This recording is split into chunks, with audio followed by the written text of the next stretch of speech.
Chapter 13 is titled Alternative Rock and Rock Alternatives, and it investigates the vast splintering and new tributaries of rock in the 90s into a variety of alternative styles, thus the name Alternative Rock.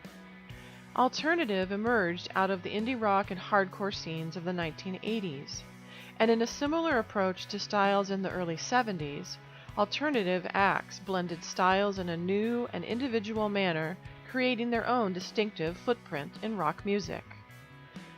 The explosion of the Seattle grunge scene, which blended punk, hardcore, and heavy metal musical elements, brought alternative music to the masses.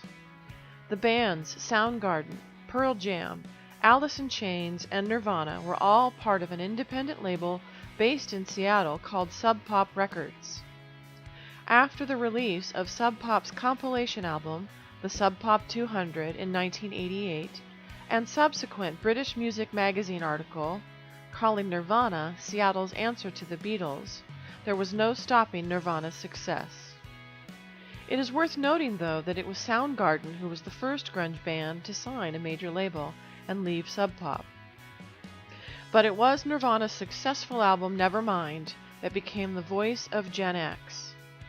Fame and commercial success happened very quickly for Nirvana, and ended quickly with the sudden death of their lead singer and songwriter, Kurt Cobain, in 1994.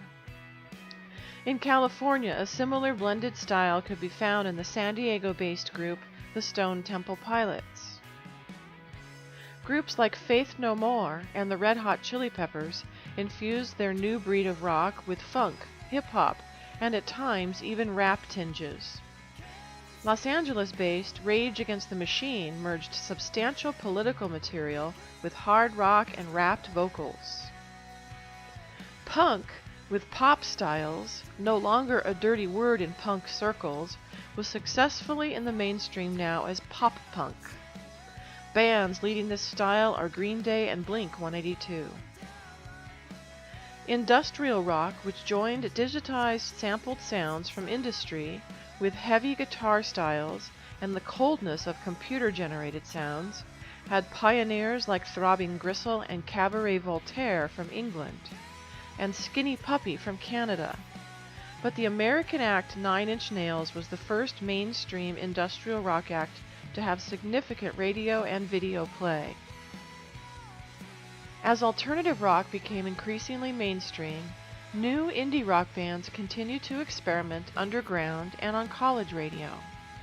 The vast diversity of styles, bands, and artists is staggering. The 1990s record label Merge alone demonstrates the diversity of styles within indie rock. Although musically diverse, what they did share was a lack of enthusiasm with the mainstream music business.